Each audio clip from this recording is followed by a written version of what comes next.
Guys, episode number 155 ng Tanggas Tagalog Toy Review. Ang Happy New Year episode natin. Happy 2025. Sana naging safe at masaya ang Happy New Year nyo. Ano lang to? Follow up episode lang to sa ginong toy something po yung matawag nyo kay Andres. Okay, ang review natin ay ZD Toys ba to? Ito na yun eh. Age of Ultron Mark 43 Iron Man. ZD Toys na ito. Regalo, ayun, ZD Toys na. Jongdong something. Nirigalo namin kay Andres to nung Christmas.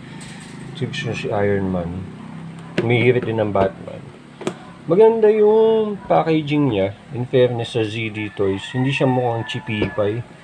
Si glossy siya. Maganda yung ano. Yung ano.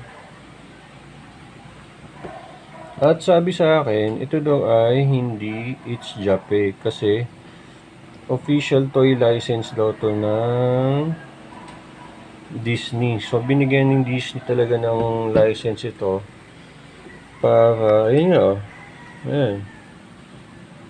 Meron nga siyang ano. So, hindi siya it's Japik. Ganda yung box. Tapos ito, magnet ito eh. Ito may magnet siya. Kaya nag-ano siya ng pusa. Yan o. May gimmick siya nun. So, maganda siya. Hindi siya chipipay. Para doon sa mga gusto mag-collect nito, okay naman siya, worth it naman. Maganda timingan nyo pag medyo nag-iipon-ipon kayo, timingan nyo pag Christmas, around holidays, kasi nagsisale si Lazada at si Shopee. Hindi ko maalala, pero mura ko siya nakuha. Ayan siya, oh. Si Mark 43 Iron Man. In fairness, kopyang-kopya niya yung pinagkopyahan sa movie na Age of Ultron, which is maganda siya. So, nabuksan na natin. Nabuksan na ni Andres to. Napaglaruan na niya to. So, yan. Hello sa mga tropa ko dyan. Hello kay Tito Behe and family, Tito Insan Juman and family, Kuya Farms and family, si Bruns, Tito Bage, Tito Carlo, Salvador and family, at yung sa team ko. Hello din. Sir Mark, Tito Jeff.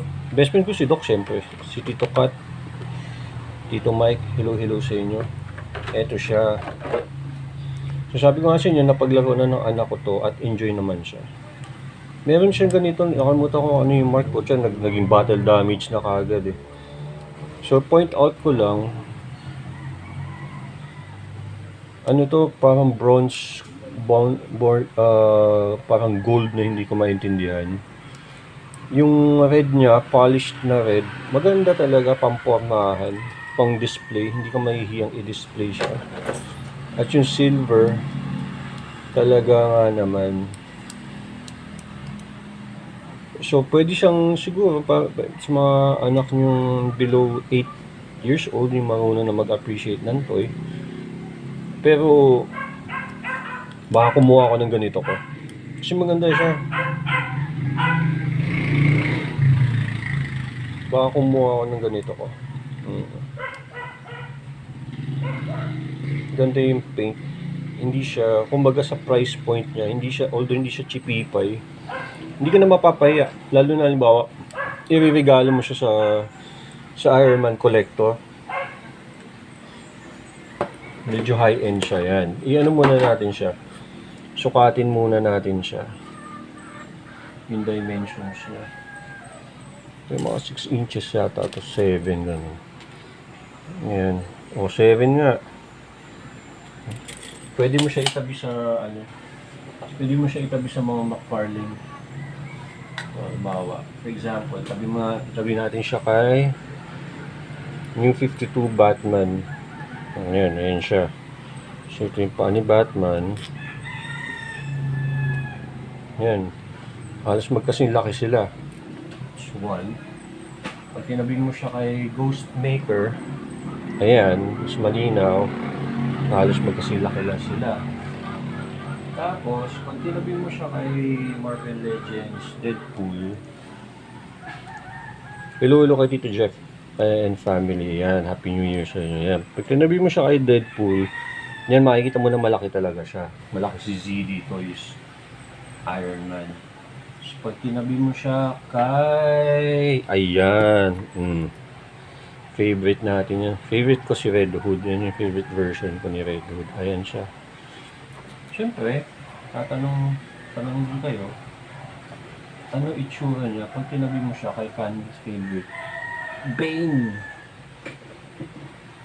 Oh, ayan. Ang itsura niya sa tabi ni Bane. Oh, laki, di ba? Laki ng... Ayan. Siyempre, papatalo ba tayo? Papahuli ba naman si Killer Croc? Siyempre, hindi. Ayan, si Killer Croc. Ayan. So, pwede mo siyang itabi dun sa mga sa McFarlane. Kumbaga, naka-scale siya, which is good. Para hindi naman siya maliit.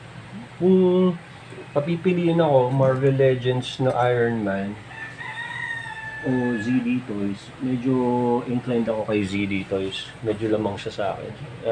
Yung ganun sa ganung aspect. Siyempre, hindi ko siya tatabi kay favorite kong si Storm Shadow. Ayan. Ayan siya.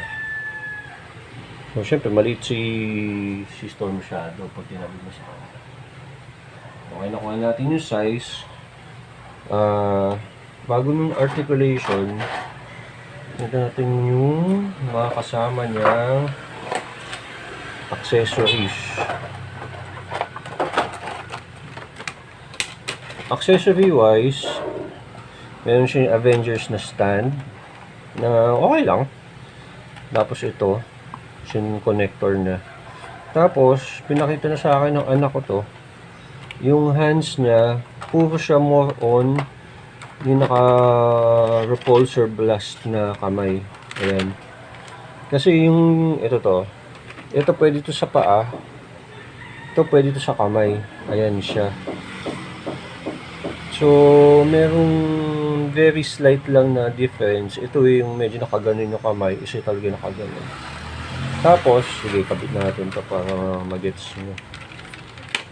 Ang maganda lang yung kasi dito is very ano siya, although minimal yung ano niya, minimal, ito.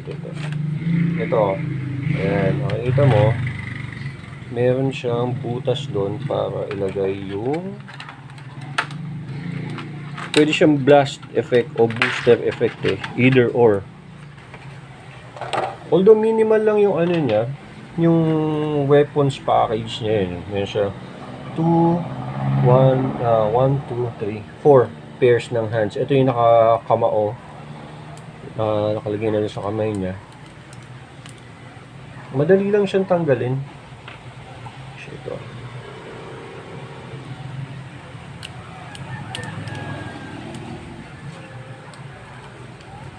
Ano?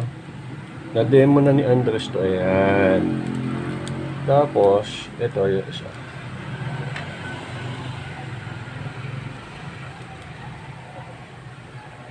Lang yan, baka nga kumuha ako ng ganyan. Ayan o, tinan mo, di ba? Kung yun yung tipong, pwede siya yung tipong yung lumilipad siya. Tapos yung sa paa naman niya, ayan o. Ilagay mo lang like so. Ayan. Ayan na siya. O, di ba? Makulit eh.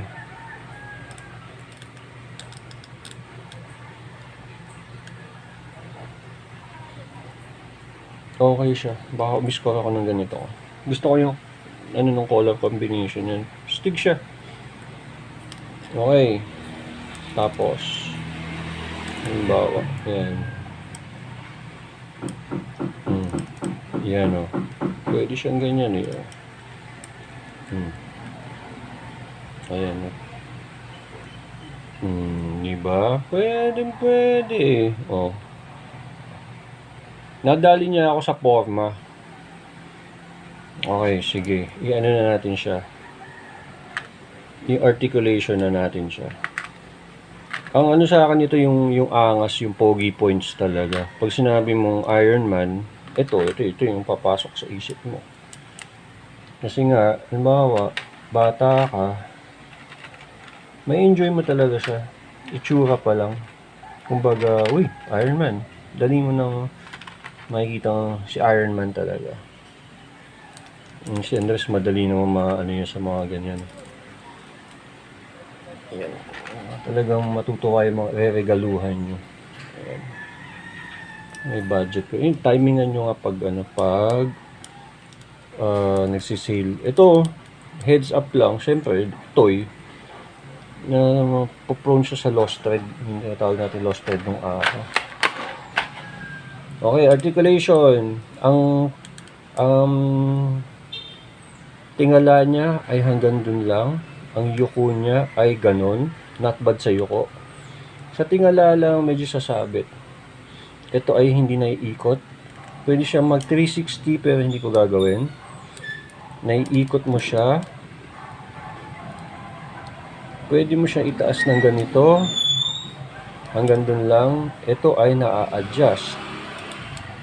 Ito ay hanggang dun lang. Meron siyang double joint pero saktuhan lang. Ito ay naiikot. Ito ay pwede mong iyuko hanggang doon. Pwede mo siya iliyad ng sobra doon pero kita na yung sa loob. Could be better. Walang torso joint. Dahil siya ay si Iron Man, limited ang galaw niya. Ito ay naitaas baba. Hip yung leg joint niya. Naitaas mo siya ng ganon. Naitaas mo siya ng ganon. And that's as far as it goes. Pwede mo siyang, ito may hip joint dito. Ay, meron siyang joint dito. Ayan. Tito Spike, Happy New Year sa'yo and family. Ito, ayan na siya. Ayan, medyo, torn ako kung anong pakaramdam ko dito. Kasi kung tao ka, hindi gagana yan. Ayan, mukha na siyang toy pa ganun. Kasi yan, ang design niya kaya ganyan, to give way dito. Pero kung yan ay hita ng tao, masyado na stretch yan. Hindi na totoo yan. Ito, yun. Hello kay Tito Gary and family. Happy New Year sa inyo. Ayan. Ayan, oh. So, articulation, sabit siya. Pormahan, and aesthetics, yung dating lahat pasok 10 out of 10. What could have been better, putya pag ito umilaw pa ito at ito putya masira na ulo ko nun, masyado ng lupit nun.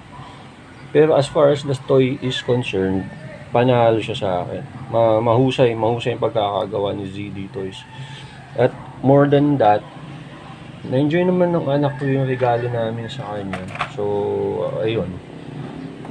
Guys, I hope you like and subscribe. Paki-share naman sa mga tropa nyo din na mahilig sa mga toy review. Do me a favor. Ang goal ko is makahit man lang ng more subscribers this year. Wala lang. Parang tutuwa ako sa mga comments nyo.